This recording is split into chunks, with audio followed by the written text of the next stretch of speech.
Welcome back from spring break, AP Gov. How was my spring break? Oh, thanks for asking. It wasn't too bad. Spent a couple days in West Virginia. West Virginia, Mountain Mama, take me home. Tried to do a little bit of fishing, and I did some online racing. Some of the races went really well, some not so much. But I'm excited to be back and on the home stretch of the school year. And with the home stretch of the school year means that the AP exam is getting ever so closer. I mean, we literally only have 2 chapters left in the textbook, and then we're going to start reviewing for the exam. So this week you have chapter 15 in the textbook, and chapter 15 goes a little bit more in depth with special interest groups. So there's a good chance some of this might be a little bit of review from a few weeks back. But with that said, let's get to it.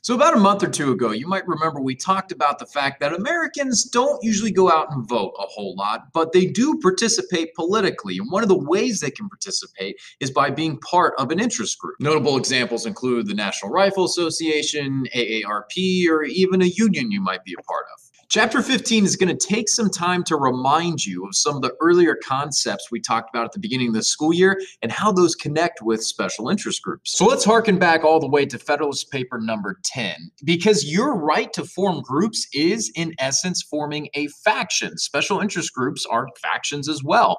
Factions, as James Madison said in Federalist number 10, are inevitable in a representative democracy, and they represent freedom. He wanted to lessen the dangers of factions by allowing them to compete in this new republic. And that was really the emphasis of Federalist number 10. And interest groups are an example of that. They compete over conflicting policy ideas. So for every NRA you also have another special interest group that's advocating for perhaps more gun control. And all of these competing factions remind us of the crab in the bucket mentality. By aggressively competing to influence public policy, they often counter each other, and that prevents any one faction from completely dominating. Your textbook is also going to take a look at the theories of interest group formation. There's really 3 main theories that try to explain the impact of groups on the political process, where they're all trying to control the policy agenda, which is the set of issues to which government officials, voters, and the public are paying attention to. First, there's the theory of participatory democracy, the belief that citizens impact policymaking through their participation or their involvement in civil society, and groups outside the government can advocate for policies. So when you join a group, you participate in the NRA or the AARP or a union, that would be linked more towards the theory of participatory democracy. But then there's pluralist theory, which is linked more to what James Madison was talking about in Federalist number 10.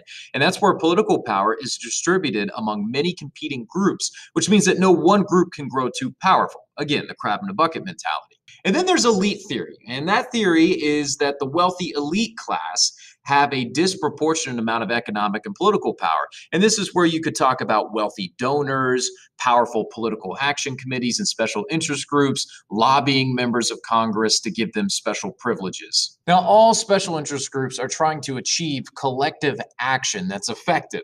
And that's political action that occurs when individuals contribute their energy, time, or money to a larger group goal. And of course, the effectiveness of collective action is going to depend on a special interest group's size, wealth, and political power. Through an interest group's collective action, they're trying to achieve a collective good or a public good. And that's a public benefit that individuals can enjoy or profit from, even if they do not help achieve it. And therein lies a problem, because individuals may enjoy collective goods and benefit from the actions of an interest group without contributing to it. And that would be called a free rider problem. The free rider problem is a very controversial topic, especially when it comes to workers' unions. Unions will often represent workers in a certain industry, and the union will try to negotiate a contract with the employer. They'll try to get a contract that gives good wages and good benefits to the employees. So for a long time, unions would force all employees in a certain industry to pay union dues, since that contract would benefit all of them. But recently, the Supreme Court, in a 5-4 decision, struck down unions forcing all of their members to pay union dues. So now, if you become a teacher, for example, you don't have to join the union and pay union dues. With that said, you might still benefit from a contract that the union negotiated with your school. For those legal minds out there, if you're wondering what the Supreme Court's rationale was, they argued that it violated the First Amendment for unions to force all of their members to pay union dues, because those union dues would then be used for political activities like donating to candidates' campaigns or sending lobbyists to Washington to advocate for certain policies. Policies that maybe not all their members necessarily support, nonetheless want their money going to support. They argue this violated the First Amendment and freedom of expression, which kind of goes back to the whole concept of money being an extension of someone's freedom of expression, which was confirmed in Buckley versus Vallejo. In recent decades, union membership has started to decline, and membership in special interest groups hasn't necessarily skyrocketed. So one of the ways that interest groups will try to attract people to join the group is they'll give them selective benefits. Benefits available only to those who join the group, like travel discounts, credentials, higher wages. Generally speaking, when we talk about interest groups, there's 4 broad categories of groups. There's economic interest groups, which advocate on behalf of the financial interest of their members. There's public interest groups, which act on behalf of the collective interest of a broad group of individuals. Then there's single issue interest groups, and their associations are focused on one specific area of public policy, often a moral issue about which they're unwilling to compromise. You might think of a lot of pro-life and pro-choice groups. And then there are government interest groups, and these are organizations acting on behalf of local, state, or foreign governments trying to lobby the government or advocate for a specific policy. Yeah, okay, so speaking of lobbying, we often don't realize that it's done to all branches of government. Remember the Iron Triangle? There's the legislative branch, where lobbyists are going to try to influence legislation. There's the executive branch, where they're going to try to influence how the laws are implemented. And there's the judicial branch, which we really haven't talked that much about lately, but we talk about how laws are interpreted, and that can also be influenced by lobbyists, because lobbyists provide useful knowledge and access to those in government. And you'll see a term in your textbook that's really important to know, called the revolving door.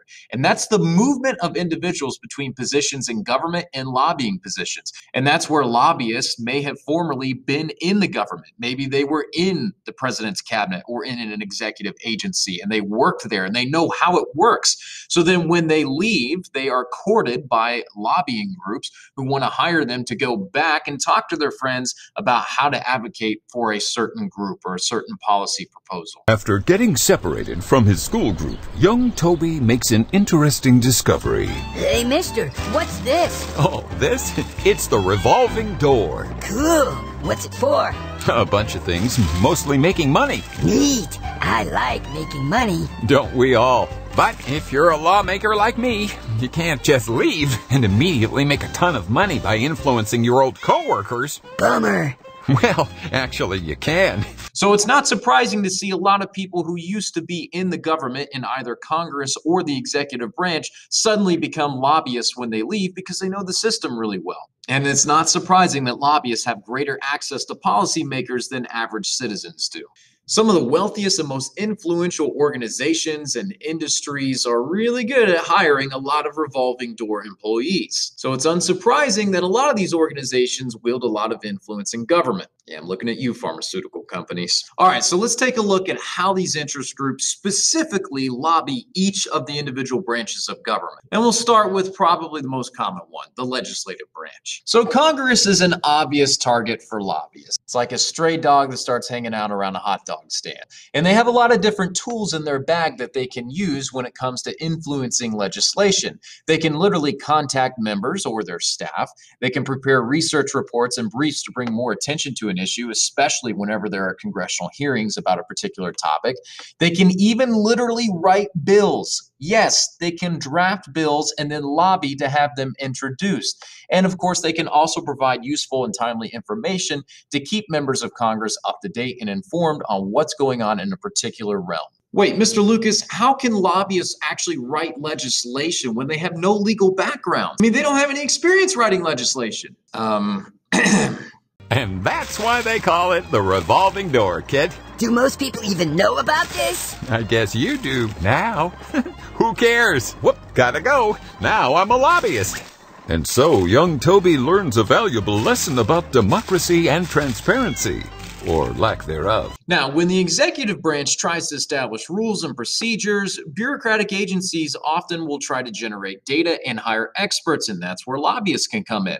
They help aid in the creation of regulation, just like they do policy in the legislative branch. I mean, let's think back to the lesson where I talked about all of the bureaucratic regulations that went into putting labels on this Kleenex box. Here's me actually talking about the executive branch and special interest groups in the Iron Triangle way back. I can't remember what this was. All of those hoops and regulations companies have to jump through just to maybe get a product approved to be sold is often referred to as red tape. A lot of companies aren't big fans of red tape because that's time and money spent complying to regulations that could be reallocated back into their business to create more products, or maybe make products even cheaper, or to maybe increase the quality of goods in their own company. Maybe that money can be used to increase the salaries of their employees, or to hire even more employees to help their company produce things. Now, bigger, wealthier companies often like red tape because they can absorb the cost of complying to the regulations, but their smaller competitors may not be able to. So sometimes they enter the Iron Triangle we discussed last time and advocate for the bureaucracy to implement more regulations and put in more red tape that gives them a competitive advantage in the marketplace. Dang, I miss that beard. The branch of government we tend to forget about when it comes to special interest groups influencing government is the judicial branch. But special interest groups can file lawsuits. For example, in Brown versus Board, the NAACP attempted to end legal segregation by being involved in that case. But when not party to a case, they can file an amicus curiae brief, which, remember, that's an attempt to persuade the court to agree with the arguments set forth in the brief. Remember, Mr. McNichol and Ms. Ream gave you all an amicus curiae brief before our mock Supreme Court trial. And then they can also influence judicial appointments by donating to the campaigns of senators who may have a good track record in voting for federal judges that agree with the things that they're hoping to promote. Now, even without directly hitting up the officials in any of the three main branches of government, special interest groups can still try to influence policy from the ground up. Making change from the ground up is uncoincidentally called grassroots lobbying, and that's where you mobilize interest group members to pressure their representatives by contacting them directly through phone calls, email, and social media. Protests can also gain the attention of the media, and it can help inform the public about different issues. It can spread the word very quickly about a particular issue. Some of the most effective tactics are protests. Those are public demonstrations designed to call attention to the need for change, and they're often used by social movements. And then, of course, there's civil disobedience, which is intentionally breaking a law to call attention to an injustice. And that, as you know, was a very effective tool used during the civil rights movement. But what determines the success or failure of a social movement? Because you can apply those tactics, but they don't always work. For example, while civil disobedience worked really well in the civil rights era to make change, there are Christians today who are practicing civil disobedience by refusing to pay their taxes to the government because the government's funding abortion clinics with tax money. And from their perspective, abortion is murder. It's something that goes against their religious beliefs. Despite their civil disobedience, it doesn't look like policy on abortion is going to change anytime soon. So what makes a social movement actually effective? And that's a question people are still trying to figure out today. We know without a doubt that it definitely depends upon the impact that protest has on the electoral system. Elected officials are either going to accommodate the demands of protesters or they're going to decide to ignore them. Some of you might be too young to remember, but some of you might remember Occupy Wall Street, and that really struggled as a movement. It lacked a clear message, it lost media coverage. But on the flip side, the Me Too movement was really successful. It was a viral campaign spreading the message of sexual harassment, and it was successful at holding high-profile individuals accountable for actions via public pressure. As a result of Barack Obama's election in 2008 and the dissatisfaction with moderate Republicans like George W. Bush and John McCain, the Tea Party popped up in 2010. And it was a movement that really tried to galvanize Republicans to be even more fiscally responsible. And it targeted the deficits of the Bush administration and the Obama administration and really tried to advocate getting the national debt down. Despite moving some Republicans farther to the right and some notable electoral wins, with candidates like Ted Cruz, Rand Paul, Marco Rubio that rode the red wave of 2010 that was really spurred upon by the Tea Party movement, the Tea Party kind of dissipated, and a lot of those same people ended up supporting President Trump's record-setting deficits and national debt. Without a doubt, the Black Lives Matter protests from last year had an impact on society. I mean, you see a lot of corporations today really trying to advertise to you what they're doing for minorities and communities of color. But whether or not the Black Lives Matter protests achieved their policy goals is still being debated today and isn't quite as clear. Some, even on the left, have critiqued the movement and said it lacks clarity, somewhat like Occupy Wall Street, with phrases like defund the police, and a lot of people not necessarily knowing what is really meant by that. That could ultimately impact the effectiveness of the movement itself. All right, so here's your assignments for this week. You've got this Ed puzzle, and then you've got one other Ed puzzle this week that's going to focus on how to write an argumentative essay.